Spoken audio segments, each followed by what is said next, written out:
финансовая пирамида? Да, есть такое в экономическом понимании финансовая пирамида это что? Это организованная схема получения дохода ее участниками за счет привлечения средств новых участников. Есть такое, да? Встречались с такими. То есть люди, вступающие в пирамиду сегодня, обеспечивают тех, кто пришел туда раньше.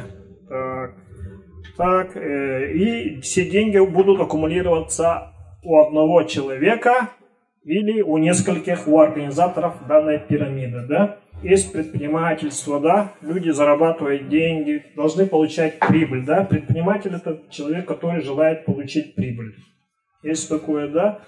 Чтобы получить прибыль, надо работать, производить что-то, да?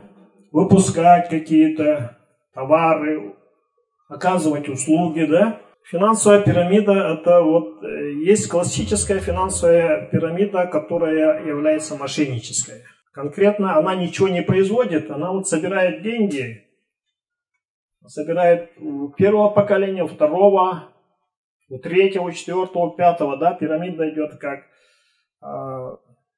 математической прогрессии. И первые вот пирамиды были, допустим, в истории зафиксированные в конце 16 века. В развитых странах, там, не то что развитых, где финансовая система начала работать раньше.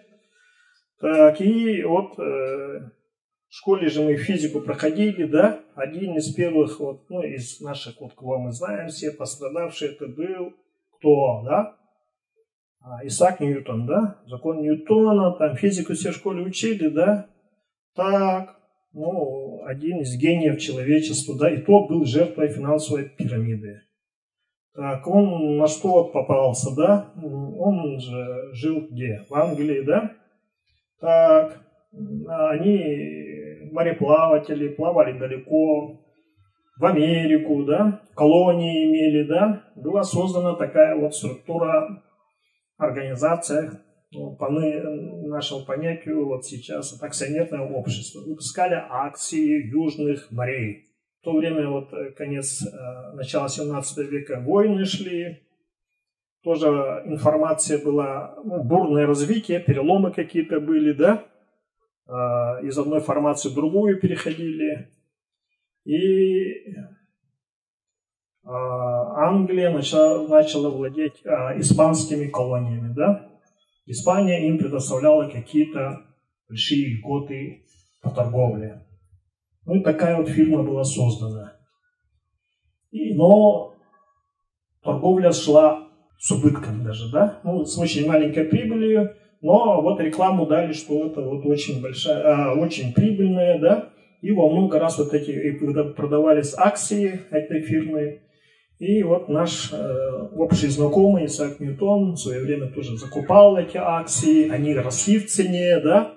Он еще один раз вышел из пирамиды, он получил прибыль. 20 тысяч он получил прибыль, и он второй раз вложился. Вот там он прогорел.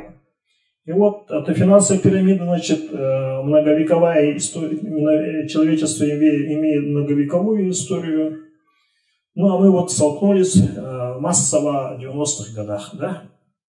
После 90-х, да, это были пирамиды такого достаточно безобидные, на наш сейчас сегодняшний взгляд, почтовые пирамиды были. Может, кто со старших товарищей возраста почтовых по 10 рублей отправляли на почту, да, вот такая пирамида, да, вот участницы есть, да, и какие-то товары, кто-то деньги свои, получал, там, слух же ходил, кто-то заработал, кому-то пришли деньги. Это действительно первым, кто участвует в пирамиде, тот получает прибыль, и надо вовремя выходить из этого. У нас еще какие? Вы в кого вкладывали? В свое время, может, вкладывали там ММА, успели, да? Наш дом селлинга было, да? Такое заставали, да? То курс золота было, да?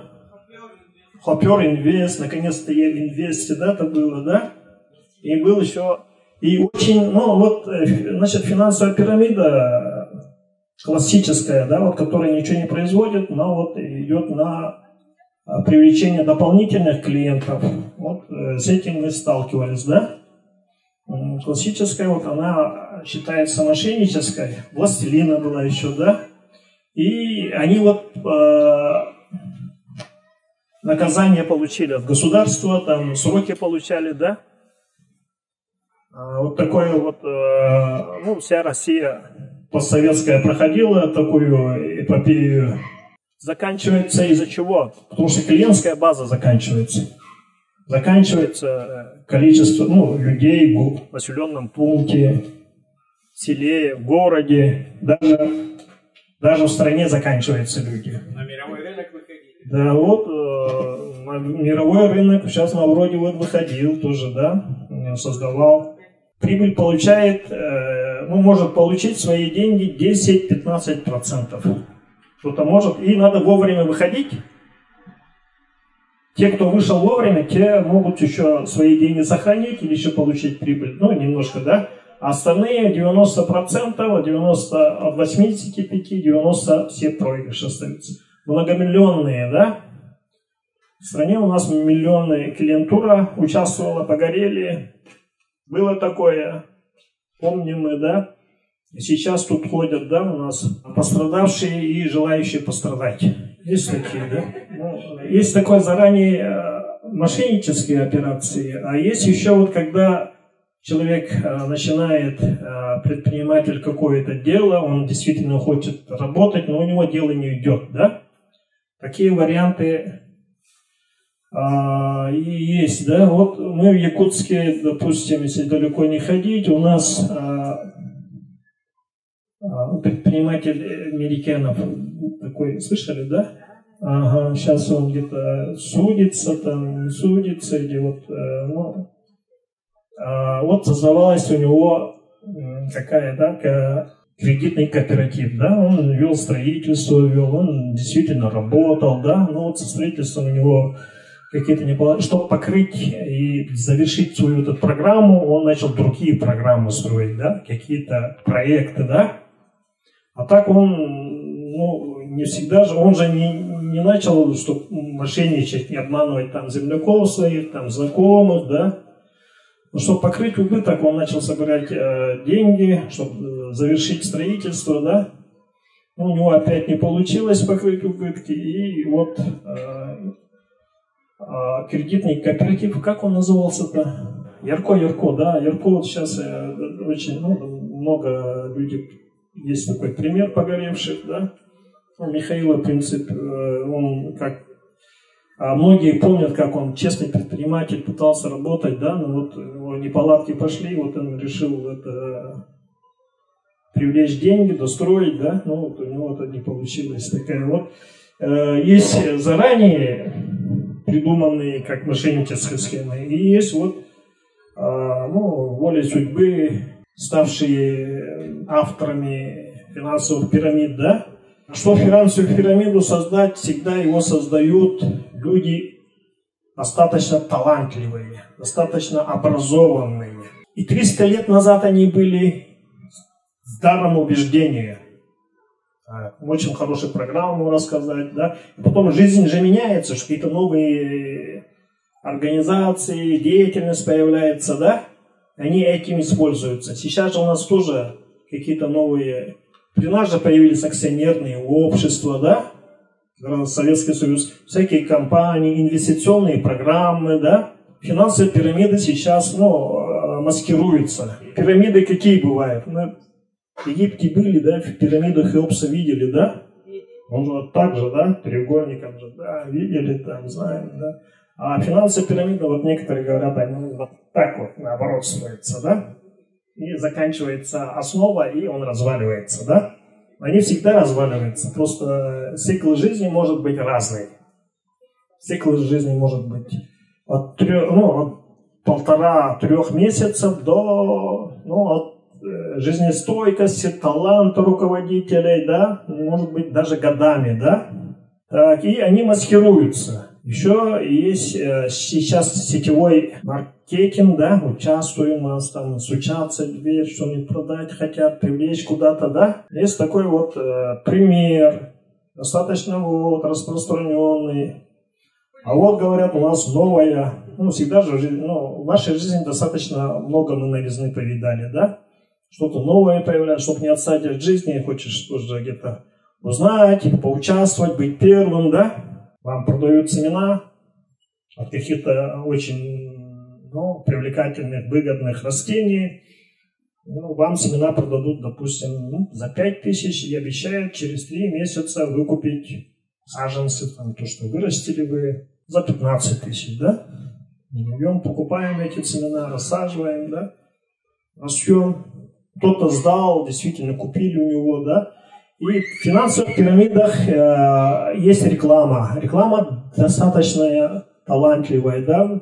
Помните, да, вот, наверное, я помню, как мы все любили Леню Голубкова, да? Талантливый был, да? Как он нам схему тут рисовал, да?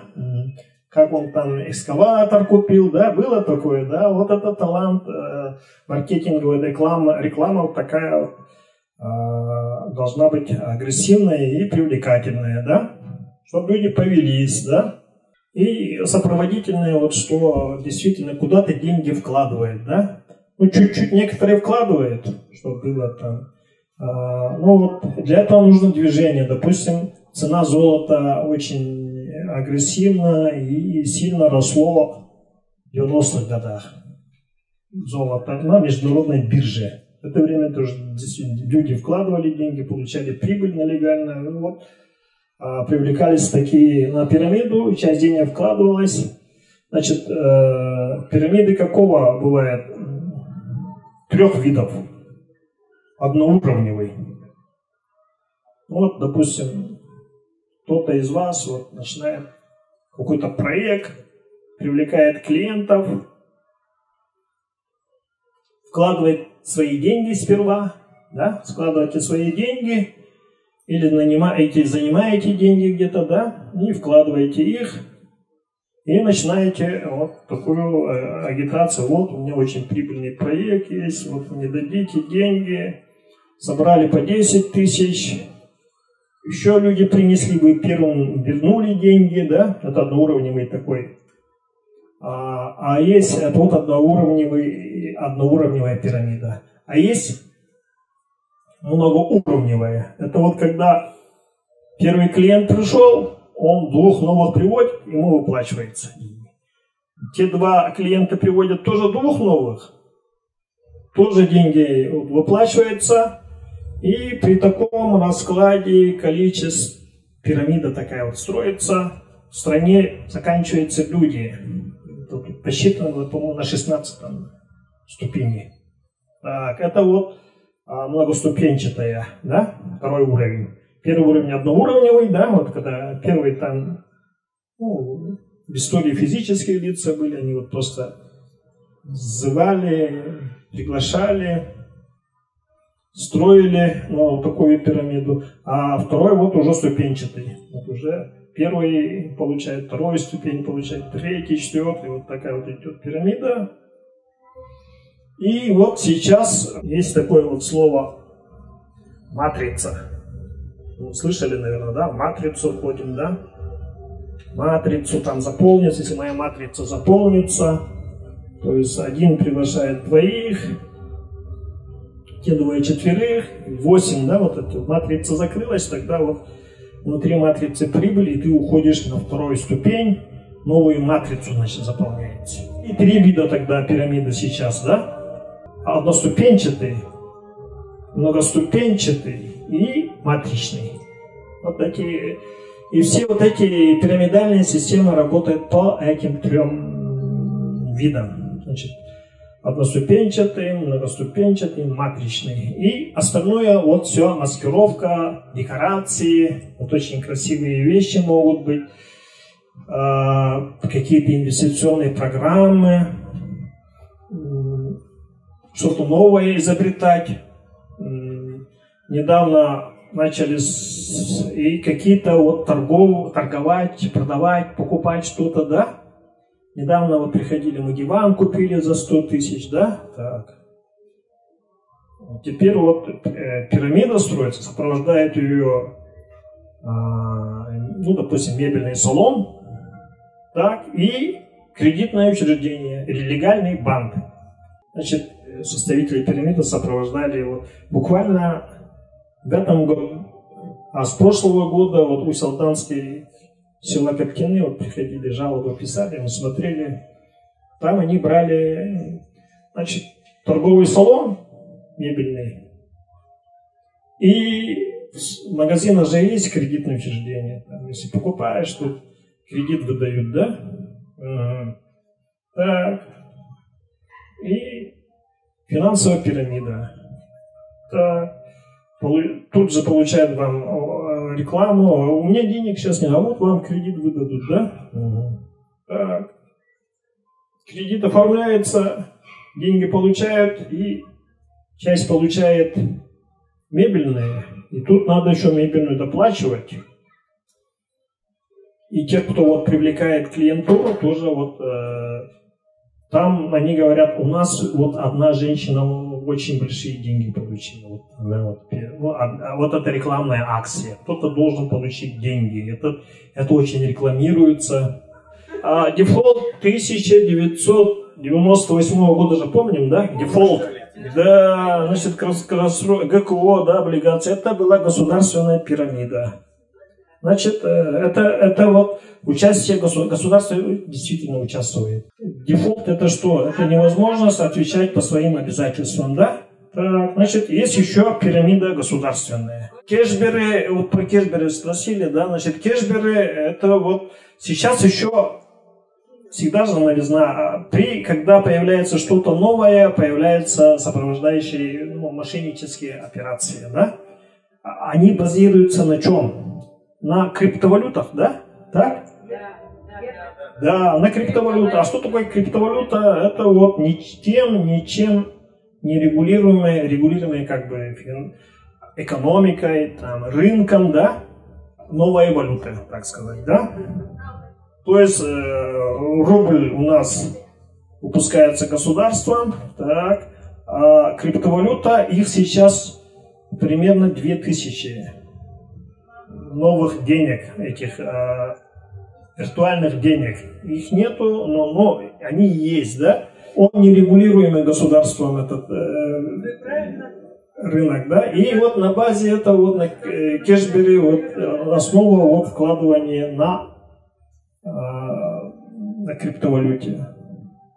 Так, а по криптовалюте у нас опять же имеется законодательный вакуум.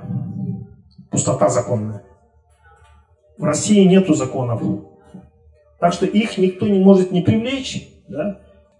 Виртуальная валюта, она и есть, но законом он не оформлен. Так, судебный пристав, он не может изъять криптовалюту. Потому что в законе, нет, допустим, даже у него ничего нету, а вот по криптовалюте он миллиардер валютный, да, долларов там перерасчете, да.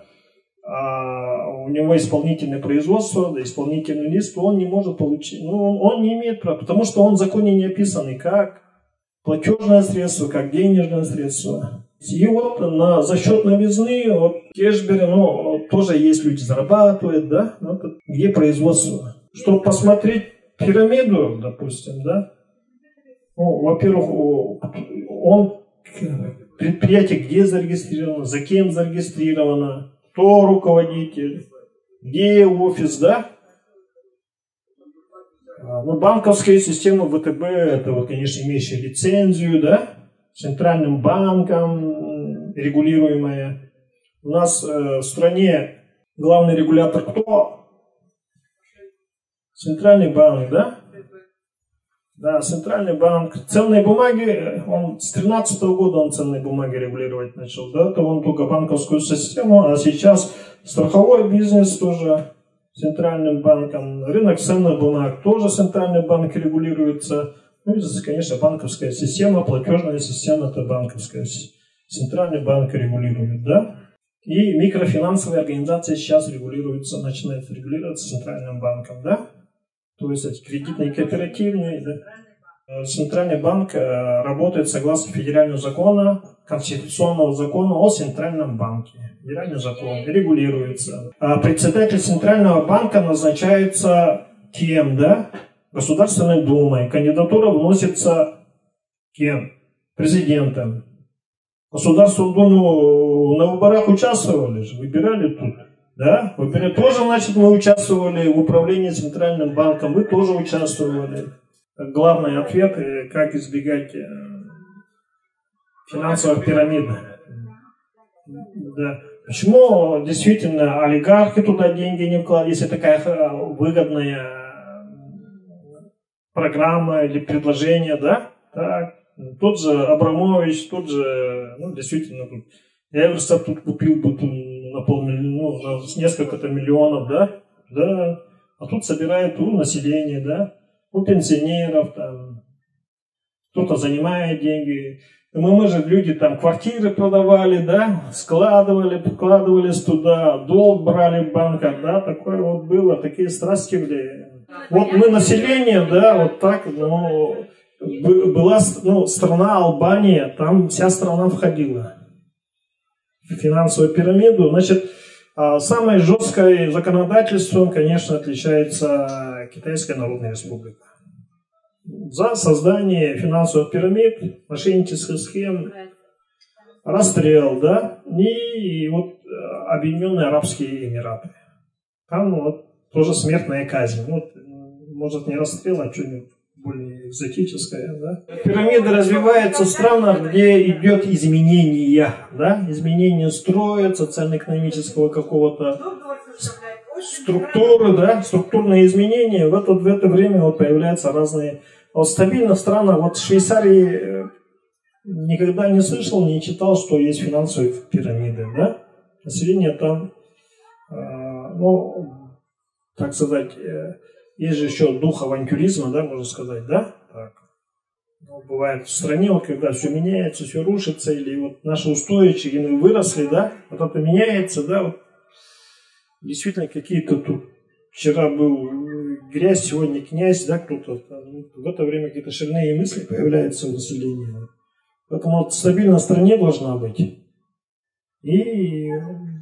А вот то, что вот финансовая неграмотность населения, там трудность в том, что мошенники опережают в развитии.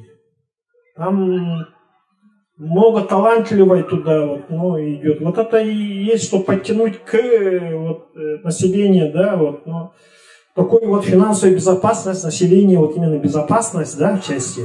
Финансовая грамотность, ладно, может не все, но вот финансовую безопасность населения надо учить. Мы должны обучать своих, ну, финансовой безопасности. Вот действительно, посмотри договор, там мелко написано, завуалированно написано, ну, да, на 6 страницах, да, ну тогда в законе должно быть, шрифт такой должен быть, читабельный, да, не так мелкий, да.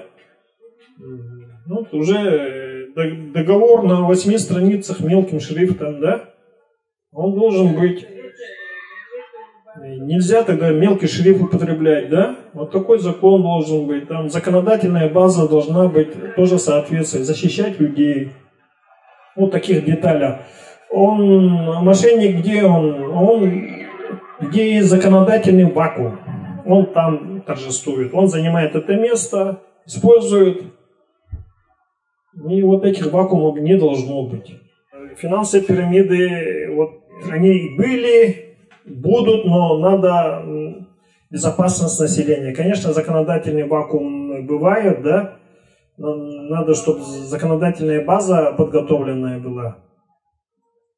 Так, и вот про кэшберы, ну, тут получают, значит, и какие-то бизнесмены, да, под большие проценты бизнесмены. Сейчас банковский процент 7,20, банковский процент 7,25, ну, ключевая ставка Центрального банка. Банки за хорошими клиентами, налогоплательщиками. НДФЛ уже знаем все, да, вот, значит, легальная доходность должна быть, да, вот, ищет клиентов, чтобы выдать им заем, да, значит, кредиты. Сейчас банковские кредиты сколько там? 12%, 14%. В стране у нас есть плановая инфляция, значит, кто-то планирует инфляцию. 4%, 3% мы должны идти, да, и Норма прибыльности, рентабельности, значит, 20%, 30%. У нас в Якутии, кстати, ну, горнодобывающие на прибыль работает, да, структура. И на севере, в принципе, значит, рентабельных фирм мало в Якутии, да. Были страны-рекордсмены. Это Албания, вот, пример. Там почти 100% входили в систему. И они вот прогорали.